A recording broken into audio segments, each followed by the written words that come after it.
Welcome, everyone, to this meeting of the New England History of Medicine Society. I'm thrilled today for our Black History Month presentation to have Dr. Kylie Smith with us to present Jim Crow in the Asylum, Psychiatry and Civil Rights in the American South. Kylie Smith mixed a exhaustive archival research, interviews, and policy analysis to offer a comprehensive look at how racism has affected Black Southerners with mental illness during the Jim Crow era. Kylie Smith is an associate professor and director of the Center for Healthcare History and Policy at the Nell Hodgson Woodruff School of Nursing and associate faculty in the history department at Emory University. She earned her PhD in history of psychiatry in Australia and is the author of the award-winning book, Talking Therapy, Knowledge and Power in American Psychiatric Nursing, as well as the book that we're talking about this evening. And I'm thrilled to have her with us today. We are kind of bending the space-time continuum here a little bit. Dr. Smith is actually coming to us from tomorrow morning at 10 in the morning from Australia. And so this promises to be a really interesting talk. Welcome, Dr. Smith. Thank you for joining us. Thank you so much for having me. Thank you for that lovely introduction. Okay, so I just want to say thank you so much to everyone for the invitation to speak today. I'm going to talk about my book project called Jim Crow in the Asylum, Psychiatry and Civil Rights in the American South. I'm very grateful to the National Library of Medicine for their grant support, which has enabled me to undertake extensive archival work across Georgia, Alabama, and Mississippi, which are the three states that I write about in the book. The book has now been published by UNC Press in both a paper and a digital open access format. So you can actually read it for free. It's a long book. It's 330 pages. And I can't do justice to all of that today. But I do want to give you some idea of how the book tries to document the ways that Jim Crow segregation worked at a structural and a daily level, how it was resisted, and to demonstrate the way that psychiatric hospitals worked as part of an extensive network of confinement of Black disability in the ever-present shadow of the plantation. Before I start, I want to acknowledge that this talk contains some difficult content and is confronting and uncomfortable in places. I also want to acknowledge my own position in that work. I'm a white woman. I'm not American. I'm very aware of how my career could benefit from the suffering of others. And that's one reason why I'm using open access publishing. The other way I'm trying to mitigate any harm is to always center the voices of Black communities, patients, and families when I find them in the archives. But as you can imagine, those voices are rare and have taken some effort to find. So I want to start today with an example of what I mean. In January of 1965, Mrs. Claudette Hurston of Vicksburg, Mississippi, wrote to the Secretary of the Department of Health, Education, and Welfare in Washington, D.C. So I posted a scan of the first page of her letter, but I'll read it to you in full. She wrote, "Dear Sir, I have written the President also. I have a desperate problem. I don't have any alternative. I have a violent, mentally ill 11-year-old son. For 5 years, I've gone through every step in the state to get help. They haven't given me anything but the runaround, I'm afraid. I can't handle my son Thomas anymore. He's a danger to himself, my smaller children, and everyone else around as well. He disturbs the whole neighborhood. 5 years I've been begging and going through everything to get help from this state. 5 months ago, I found out that the hospital I applied to, Ellisville State Hospital, has taken out all the Negro children, and it's not any place here for Negro children. A judge here made out a court order for him to go to Whitfield State Hospital for adults. It's been 5 months he was in jail and he can't take care of himself, and I had to go get him. He fell on the heater and burnt his arm terribly during a nervous fit. He throws anything he gets his hands on at the other children and myself. Sir, I can't keep him here anymore and he can't stay in jail. I had to let him go back because he will die from lack of attention. Please help if you can, sir. It's a matter of life and death now. I waited until he got too large and sick, thinking the state would help me. Please let me hear from you right away. Thank you so much, Mrs. Claudette Hurston. On February 5 of 1965, Senator John Stennis of Mississippi received this copy of Mrs. Hurston's letter forwarded from Alan Menifee, who was Assistant Chief of the Mental Retardation Branch within the Federal Department of Health, Education and Welfare. Menifee replied to Mrs. Hurston, expressing his concern and dismay, and he CC'd Senators Stennis and Eastland and all of Mississippi's legal representatives. I found this letter in Stennis's papers at the Congressional and Political Papers collection at Mississippi State University in Starkville. It's in a file called Public Health Service 1965, which is mostly correspondence between the senator and his constituents and the Public Health Service as he seeks to answer queries from the public or to keep abreast of funding grants made to various health services in the state.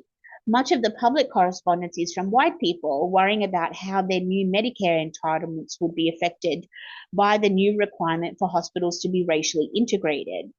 Stennis answered each of these letters, agreeing with their outrage about being forced to admit to integration and thanking them for their support. On the side of Stennis's copy of Mrs. Hurston's letter, however, written in red pencil, are the words "no reply." Mrs. Hurston's letter is central to the story I'm trying to tell because it exposes the way that psychiatric and disability services for Black people in the South operated within an existing carceral system dedicated to maintain white supremacy.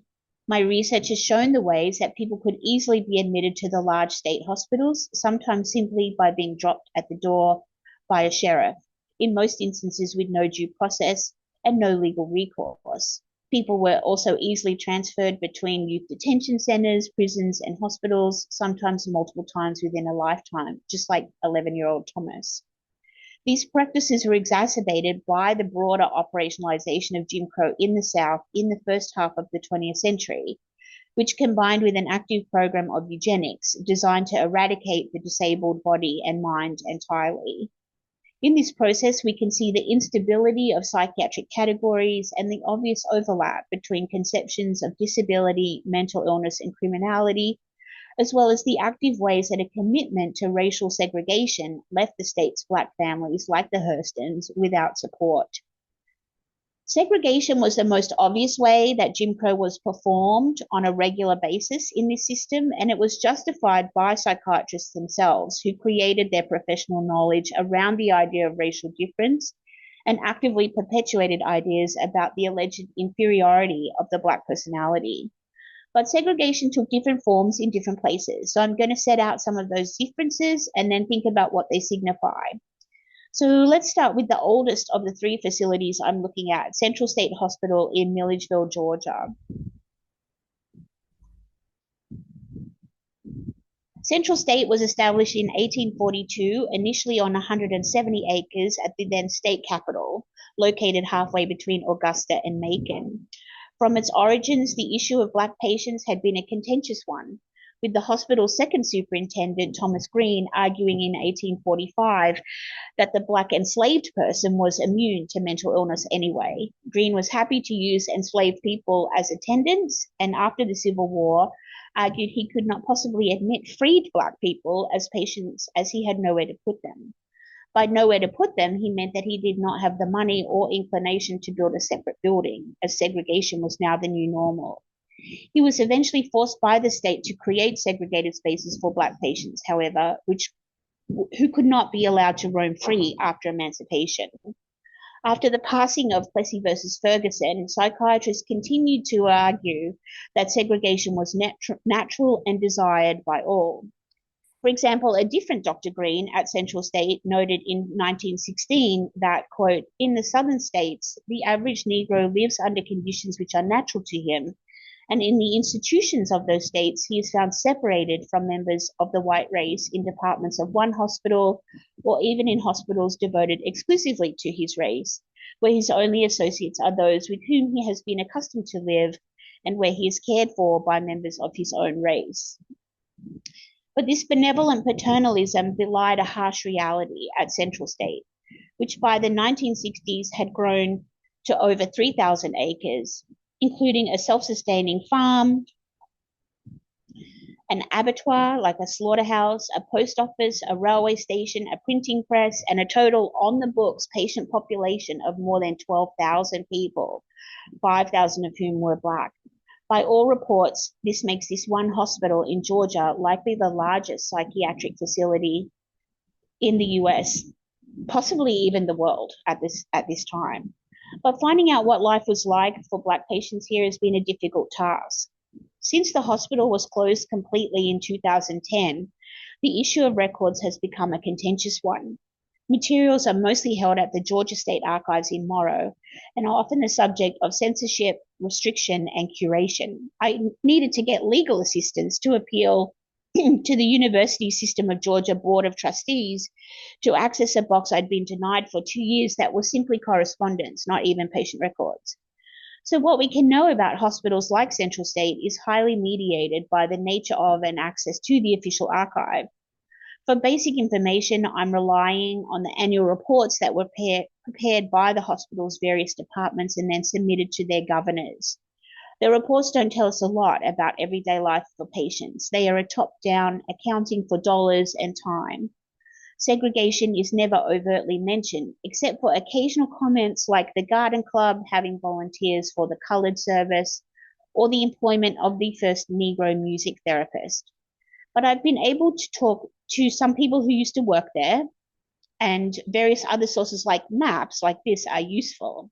So on this map from the early 1960s, you can see how the buildings are given names rather than descriptive titles.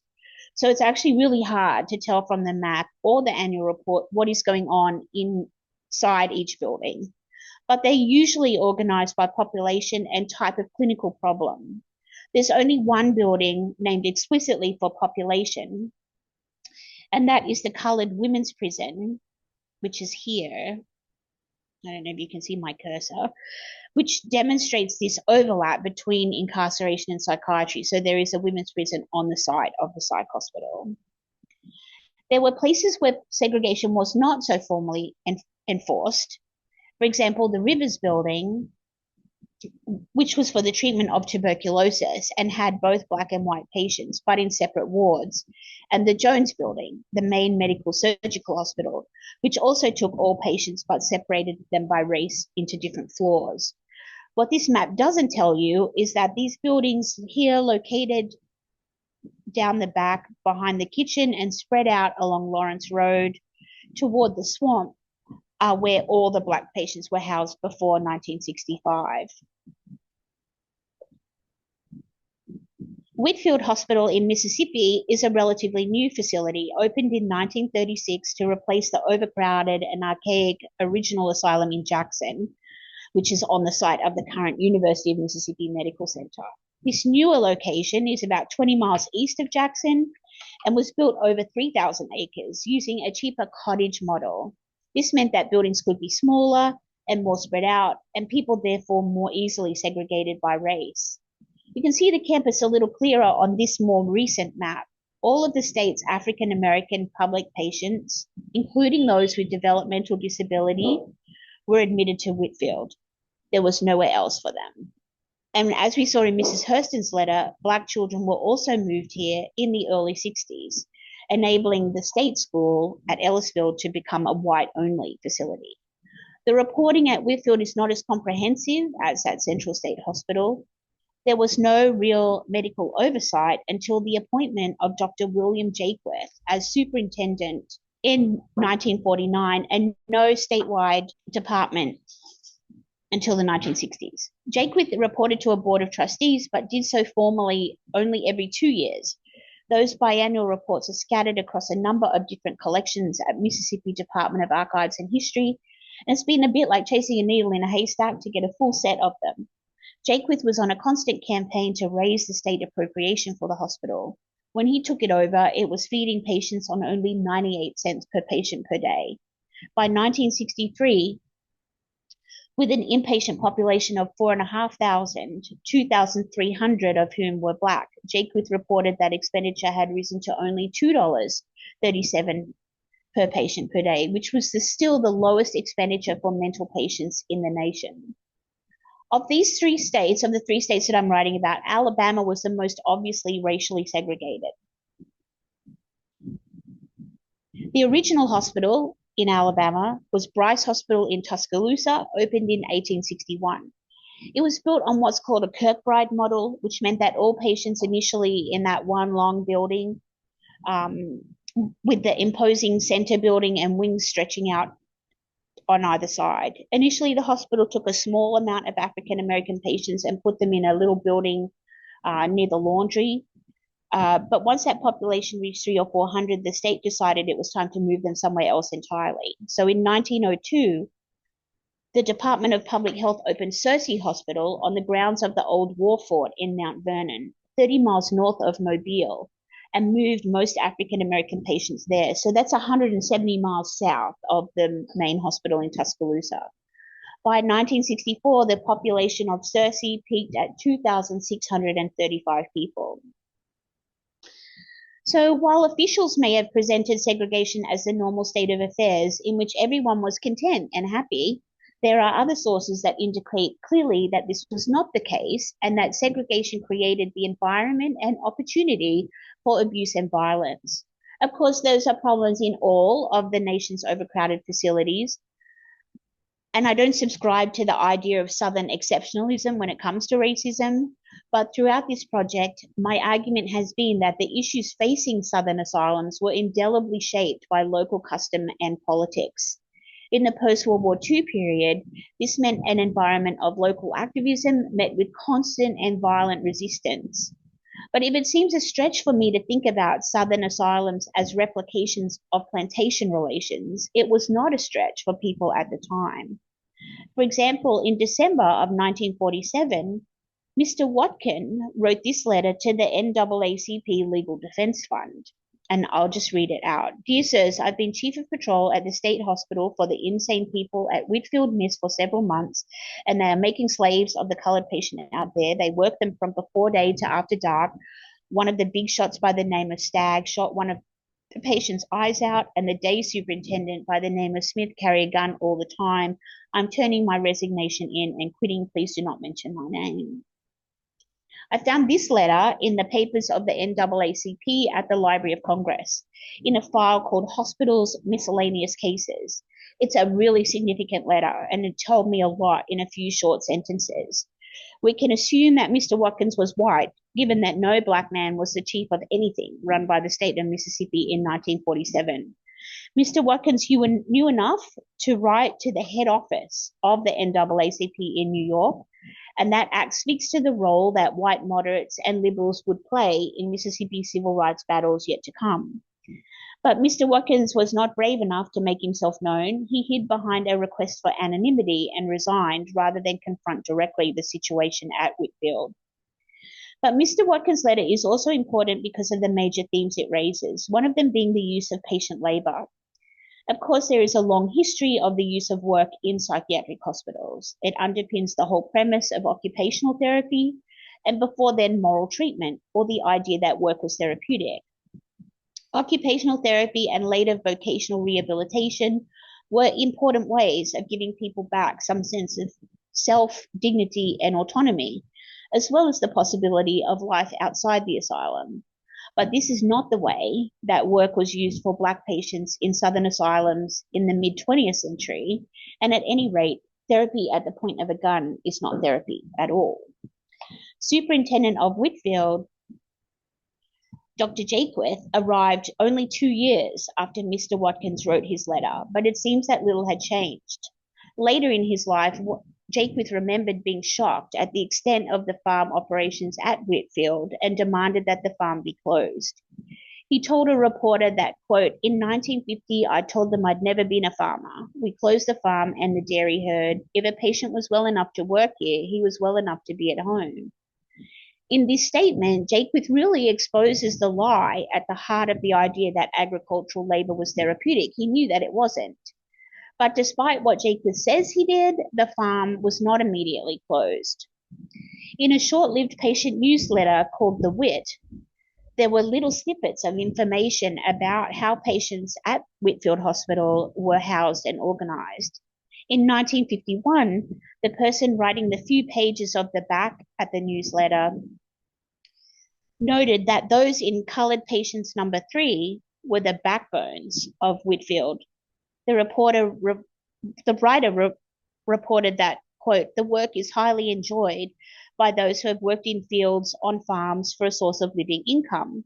These patients are contented with farm work and are dutiful from one day to another.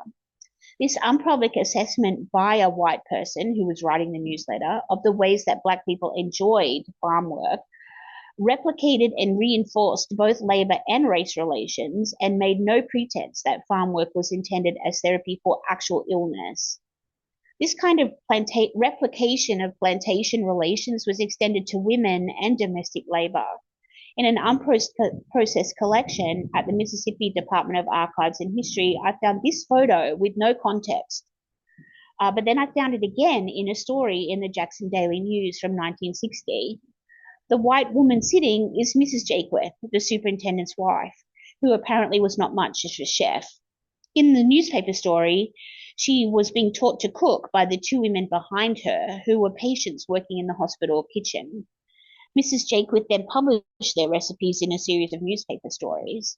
So there are several complex dynamics being broadcast in this photo and story. The most obvious are the race relations, the positioning of the Black women as domestic help serving the white woman at the table demonstrated to the reader that social relations at Whitfield Hospital replicated broader Mississippi norms and that the Black patient was being kept very firmly in their place. It also served to show readers that patients were being given work to do, which kept them occupied in the hospital, helped to pay for their stay there, and kept them skilled in areas that were useful to Mississippi society if and when they were released.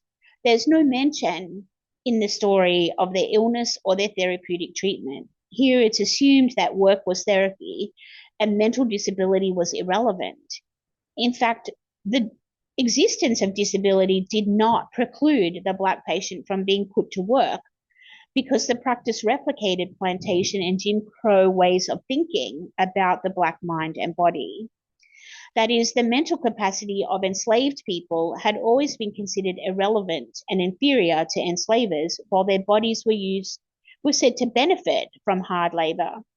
These attitudes had provided the justification for enslavement, and they carried over to the hospital setting, where the presence of mental disability was barely recognized, while the body itself was rendered productive through farm work.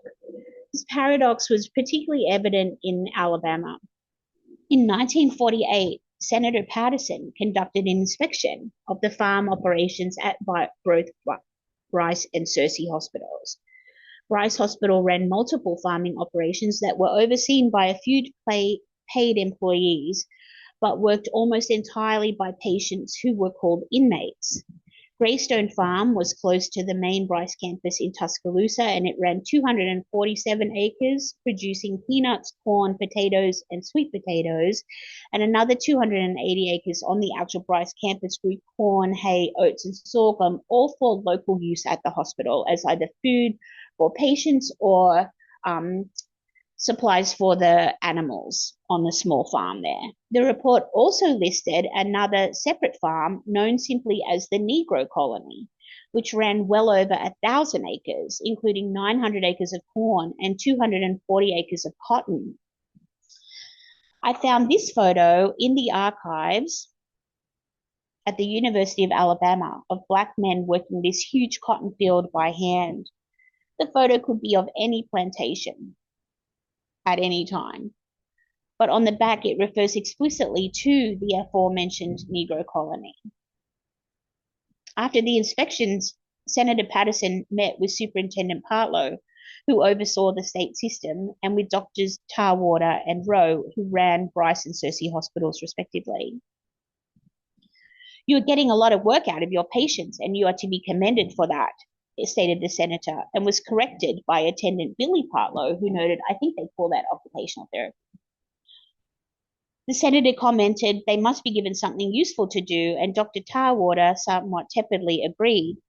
But the senator's last comment is particularly telling. When he said this will help them as much as any medicine, and Superintendent Partlow commented, "We try to employ everybody that is able," They're expressing the prevailing belief that work itself was considered a cure or a treatment for disability, and that even the disabled had, quote, no right to be idle, as Sarah Rose has argued. In Georgia, the farm and hard work were a central part of life at Central State Hospital. The farm colony there was established in 1898 and expanded to include a full herd of cattle that Black men were responsible for tending and slaughtering. By Black men, I mean patients. We rarely get any insight into how patients themselves felt about that, but I do have one letter that gives an idea. On May 23rd, 1952, a patient at Central State Hospital, who I'll call Mr. M, managed to post this letter out to the local branch of the NAACP in Milledgeville. It's scratched out in pencil on a really small piece of paper, and it's really hard to read, but this is my rough translation. Dear NAACP, I would like to have a job with you all. I am here, have been here for 10 years, working hard for 9 years. My father has been dead for 6 years, and I do not know nobody to sign me out of this place. I will stay with them and pay your time getting me out of this place. I will work Jacksonville, Florida, anywhere you has got a job for me. I'm willing to work, for I do work hard and don't get anything for it at all. I am on the road working 5.5 days a week. Mr. M's appeal to the NAACP seemed to go nowhere. Unfortunately, the small local branch couldn't sustain enough members and folded in 1953. But his letter is revealing in some important ways. Firstly, Mr. M speaks only of his life at Milledgeville as a worker, not as a patient. This shapes the way he sees himself and is the basis of his appeal for release. Not that he is cured, but that he is a good worker. His letter also reveals that he knows there are legal processes that are not being followed in his case, that he needs someone to sign him out, that he's not being paid for the work that he's doing, and that he knows to appeal to the NAACP. Most painful for me, though, in Mr. M's letter is the fact that he is willing to sign himself up for any kind of indentured arrangement in order to get out of Central State Hospital. I have no idea what happened to Mr. M, but some of his concerns were revealed 7 years later in a Pulitzer Prize-winning expose by journalist Jack Nelson. From the Atlanta Constitution. In a series of more than 60 articles published over the 1 year of 1959, Nelson set out the terrible conditions at Central State Hospital, mostly focused on white people. So he wrote something like 66 articles in this year, and 6 of them are dedicated specifically conditions for Black patients. And in those 6 articles, there are some key details about the ways that Black patients were kept separate from others in disgusting accommodations and near malnutrition, yet sent out to work on the fields as if they were on the plantation. Governor Vandiver inspected the hospital in July of 1959 and was appalled to find, quote, 240 patients standing and sitting around doing nothing. They are laborers on the hospital farm. A second building, which Vandiver commented, quote, wasn't good enough for prisoners, much less sick people, was marked by a lack of working toilets, only 6 for 120 patients, and 2 showers, only one of which was working. The governor noted that there was no lights in the bathrooms, and locked and inadequate exits made the building a terrible fire trap. Vandiver was particularly appalled by the food, which was laid out on the table going cold as it had been pre-prepared for the patients who were working in the fields. Other patients were being held back from eating food because it was designated for those field hands, indicating that there wasn't enough food to go round. Vandiver commented of the food, "I don't see how a dog could have eaten it." Apart from these terrible conditions, the constant slippage between words like inmates, patients, workers, and field hands shows the dangerous and violent space that Black patients in particular inhabited, where being hospitalized for disability was no protection from the relentless onslaught of both white supremacy and racial capitalism. At the same time, in Alabama, activist John LaFleur was undertaking his own inspection of the conditions for patients in that state. What he found was a system nothing short of peonage, replicating the outlawed system of convict leasing. LaFleur documented that, quote, both Negro men and women were transferred from Searcy to Bryce Hospital, Tuscaloosa, and Northport for farming. Negroes stay on the farm at Northport. Some of them are transported by bus or truck to Bryce, then returned to Northport each night. Men were assigned to work at any of the system's farms, while women were put to work in the Bryce Hospital kitchens and laundries. LaFleur's notes also document a practice of letting local white people hire out a black patient to work as a domestic servant for the day. No patient was ever paid for any of this work. Importantly, Northport, the site of the aforementioned Negro colony, was actually across the river from Bryce, more than 8 miles away, in fact. It was referred to as either the Jemison Center or Bryce Treatment Center number 2, and those names are in themselves significant. Firstly, no one received any treatment at all, rather than forced labor. And secondly, the Jemison Center was actually the exact same site of the Jemison Plantation, which had been established in the 1830s and then handed down through the family and eventually to the state to support the rebuilding of both the University of Alabama and Bryce Hospital. So while its owners may have changed, it was in fact quite literally still a plantation. If you know where to look, you can still find traces of the Jemison Center in Northport. This is a photo I took last summer, and the road is blocked off, so you can't get down any further. But yeah, plantation. Senator Patterson was right, therefore, when he said that the purpose of treating patients in this way was extractive labor.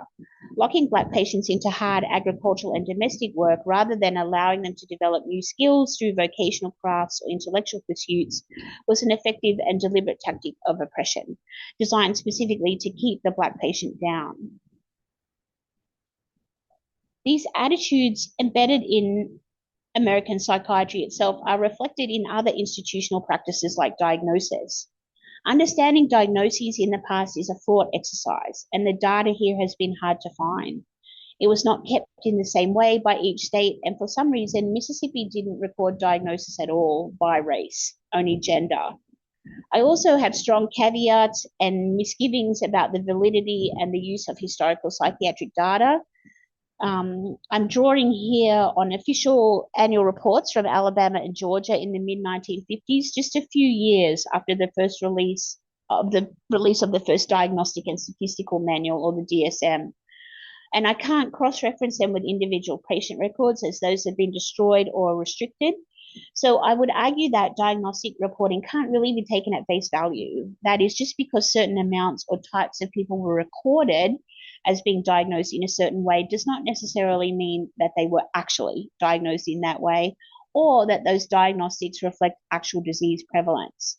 In fact, I would argue that the discrepancies in the data along both race and gender lines that I'm going to show you demonstrate the way that diagnosis was a highly political technology, reflecting the racism inherent to psychiatry and its role in creating stereotypes about racial difference.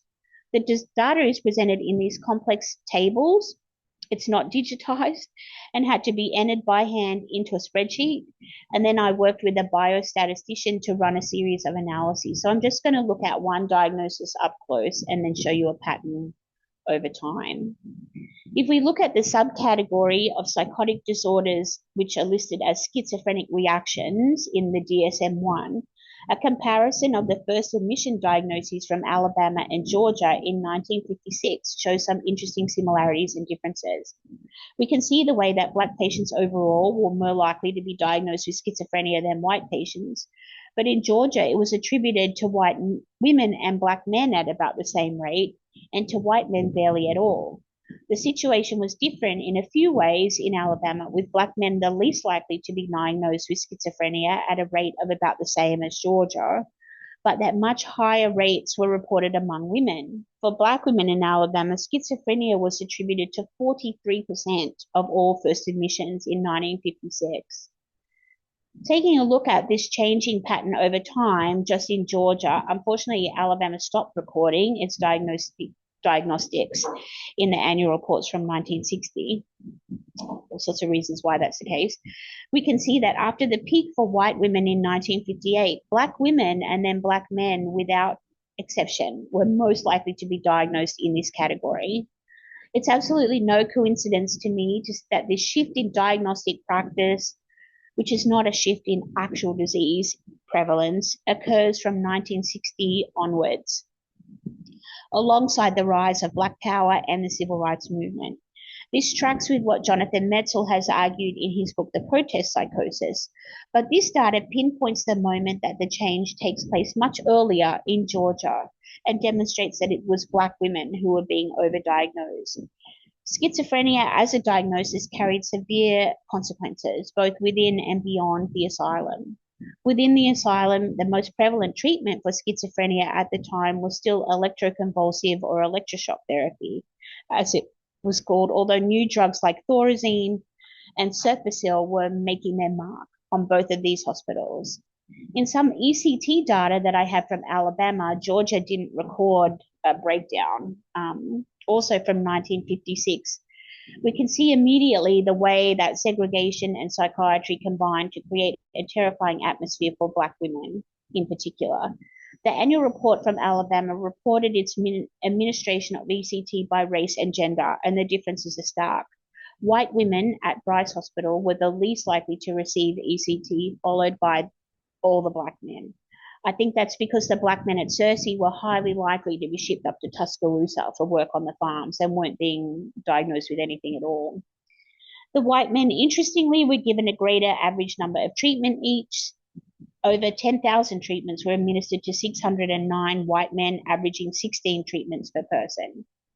3,210 treatments were administered to Black men at an average of 10 treatments per person. But the rate of administration of ECT for Black women is staggeringly high. 56% of all first admissions to Searcy in the year ending September 1956 were subject to ECT, but averaged only 5 treatments each. It's hard to read or report about this data without a sense of utter outrage at the thought of the violence and terror this practice must have incurred among the Black women at Searcy, all of whom either experienced ECT or knew someone who did. These problems did not go uncontested, however. From the mid-1960s, local communities, families, and activists began to demand that segregation in psychiatric facilities be ended. In 1966 and 1967, the civil rights newspaper, the Southern Courier, read a number of stories about legal activism and the way that Searcy Hospital was used as a place of control and punishment. In this story, an ex-patient painted a detailed and horrifying picture, which I'll just read some snippets from. Quote, "You can buy food at the patient canteen. The canteen is run by white people. The food you get there is thrown, not handed to you, like you were a dog. Some patients volunteer to work, but others are forced. They carry clothes on their back, to the laundry, rain or shine. If you talk back to an attendant or sass them, as they call it, you are given an electric shock treatment. The usual treatment is 10 shocks, but sometimes it is more. If patients refuse to read half-cooked or dirty food, they are sometimes given shock treatments. A lot of patients have been shocked and never awakened again." The Southern Courier was a really important source of information because it documented the medical civil rights movement in Alabama and Mississippi. But it really wasn't until the enforcement of the new civil rights provisions that activists had the legal capacity to end Jim Crow in the asylum. So in 1963, the Legal Defense Fund won its landmark Supreme Court case Simpkins versus Cone Memorial Hospital in North Carolina, which argued that the prevailing practice of using Will Burton funding for the creation of separate but equal facilities was unconstitutional. And LaFleur used that act to remind the Alabama state government of its legal obligations. He worked with local communities and families to draft petitions and secured affidavits from patients like Mrs. Brown, documenting the overtly racialized nature of abuse that patients were subject to. He passed this information on to both the Department of Health, Education and Welfare and to the Legal Defense Fund, urging them to bring legal action. In the summer of 1966, inspectors from the Office of Equal Health Opportunity traveled to Mississippi and Alabama. In Mississippi, they met with Dr. Jaquith and Seth Hudspeth, the director of the state's mental health division, and threatened them with withdrawal of new Medicare funds unless they integrated. Administrators refused to act until they had a letter to that effect delivered, which it finally was in 1967, and the state hospitals in Mississippi were quietly integrated in 1968. Of course, Alabama dared defend its rights and played fast and loose with the Public Health Service and the mandate to integrate. And I've written an article about that if you want to read more detail about the kind of legal shenanigans that Governor Wallace used to refuse to integrate the hospitals. In April of 1966, the Montgomery Advertiser reported that hospitals were being integrated and that this attempt at integration involved moving 30 Black women from Searcy to Bryce and 30 white women from Bryce to Searcy. Wallace had already met with Superintendent Tarwater before the move and suggested they try a wait-and-see approach. And when the public made an outcry about this kind of attempt at integration, he forced the patients to go back. And then that led to a confrontation with the Department of Health, Education and Welfare. And they sent inspectors to have a look at what was going on in Alabama. So in the summer of 66, Marilyn Rose visited the Alabama state hospitals. And in an interview later in her life, she remembered that, quote, while the staffing and services at Bryce were a mixed bag, services for patients at Searcy were custodial, and where the administrator seemed to be running a southern plantation. A visit to the wards suggested to me what one might have done in the 19th century at a time when mental patients were warehoused. The wards looked like prison cells. It was a scene out of a Kafka play. So she reported her findings to the U.S. Central Surgeon General, who withdrew all Hill Burton and upcoming Medicare funding from the state of Alabama, who refused to integrate and then took the Department of Health, Education and Welfare to court.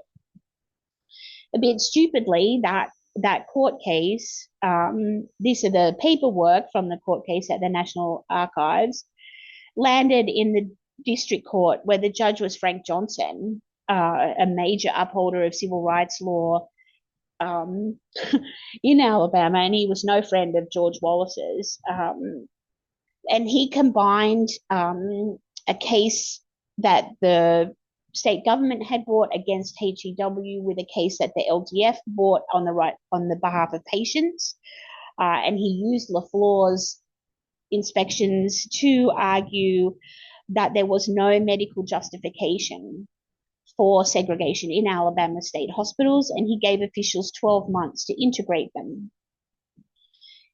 He did say that if doctors thought there was a medical reason why patients should be segregated, then he would not override a doctor, but he would find that racial categories were problematic. And he ordered the Alabama state hospitals to continue to report to him to prove that they were integrating, and those reports are not finished until 1977. So I want to finish today by circling back to Mrs. Hurston's letter. As historians, we tend to think that everything we find in the archives is fair game, but I've been rethinking my position on that lately. I sat on Mrs. Hurston's letter for a long time, not sure how to use it, but I am using it now with the permission of her family. Last year, I decided to see if I could find Mrs. Hurston, and I Googled her. I found her obituary. She had passed away in 2018. Her service was held at the Refuge Temple in Jackson, Mississippi, and I wrote to the pastor there to see if any of her remaining children were alive. And within an hour, I received a reply email and a contact number for her oldest living son, Ronald, who wanted me to call him. Long story short, I did, and he told me the full story of his brother's illness and the relentless advocacy of his mother, who was determined to get him the help he needed. Thomas was eventually admitted to Ellisville State School when it was integrated in 1968, but Mrs. Hurston didn't like it there, and she worked to have her son moved to one of the new group homes that opened in the 1970s. At Brookhaven, Thomas was able to get the care he needed and was able to come home and spend periods of time with his family. Thomas lived at Brookhaven in Jackson until he developed blood clots after minor surgery, and he died at King's Daughters Hospital in Jackson in 2015. He's buried with his mother in Jackson, Mississippi. I want to take a moment to acknowledge the trauma and frustration that Mrs. Hurston must have felt trying to get help for her son as a child. And I wanted to thank the Hurston family for sharing their story with me and allowing me to share it with you here today. Recently, the American Psychiatric Association apologized for its role in perpetuating racism in the history of psychiatry. It's only by documenting the kinds of stories I've drawn on here that we can begin to understand the depth of injustice that has been done and to hold psychiatry accountable.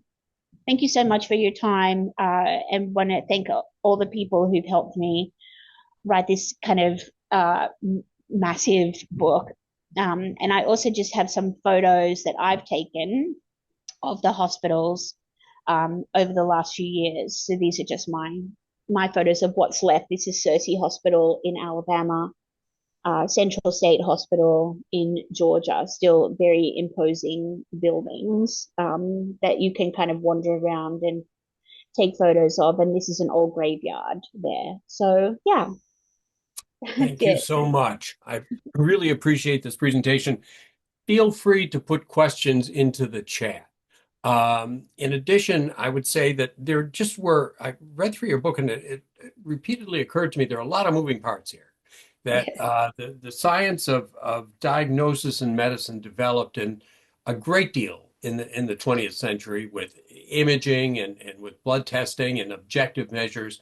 But psychiatry, for the most part, you know better than I, having studied this, is very subjective. It is descriptive, and so that the ability to make a sharp diagnosis uh, was Mm, was not as good yeah, as had advanced in the rest of medicine. And into this comes Jim Crow. Into this comes also the notion of deinstitutionalizing people and uh, all that occurred as a result of that. And I'm just yeah. wondering, you know, in all of your studies here and looking at the people who tried and those who succeeded and those who failed, um, do you have any heroes here? Do you have any people who you say they made a difference or this strategy worked? Can you give us a sense as to what you've learned there? Yeah, I think that's a really good question. And I kind of skipped over the last part a little because I talked too much. But, really a big hero is John LaFleur, who initially was the director of the Alabama branch of the NAACP until that organization was outlawed. But he started a new organization, the Nonpartisan Voters League, and he was really determined to not just ensure that people were enrolled to vote, but that civil rights was being upheld. And he had been badgering the state government since 1956 about conditions at Searcy, and he never gave up. And he Mhm. and he repeatedly wrote to the governor, and then he partnered with the Legal Defense Fund to bring a case against the Alabama government. And it was that case really that ended segregation in that state. And the case was also really important for Judge Johnson because he was able to track employment discrepancies as well as patients' rights. And then, interestingly, Judge Johnson 2 years later ruled on a major mental health case called Wyatt versus Stickney, which changed conditions for patients in all of the nation's hospitals. But my contention is that he very largely only knew about those conditions because of the work of LaFleur and the LDF and the conditions that they put on the table in front of him. So he was primed, ready to move on a patient's rights case only 2 years later. So John LaFleur is the real hero in Alabama for sure. It seems that there's the legal aspects and there's the political aspects. And it almost seems like it was a shame to involve the politicians in Yeah, that from what I've been able to read in your book and the Governor Wallace really used them as a punching bag yeah, and yeah. basically got people all ginned up. And so I wonder if there are strategies in which you essentially avoid uh, going through the politicians as much as you possibly can. It just seems like it's two steps back when they come in.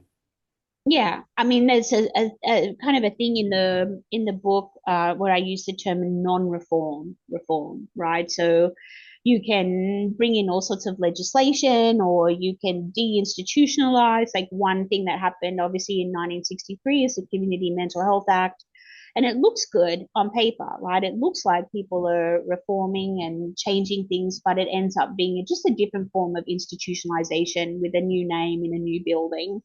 The Mm. fundamentals never really change because there is no political value in appealing to the mentally ill, right? Like they don't vote, that you don't lose votes, right? So it's always about it was really kind of disgusting to see in both Stennis and Governor Wallace's papers this kind of pandering to this, populism, right? Like, Yes, yeah. right. So the other question I have is, how common was it to have a Black psychiatrist take care of Black patients? It was pretty rare in the South. So I can tell you Mm-hmm. the opening chapter of the book focuses on Tuskegee, which is a really interesting piece of this story because it is actually in Alabama. And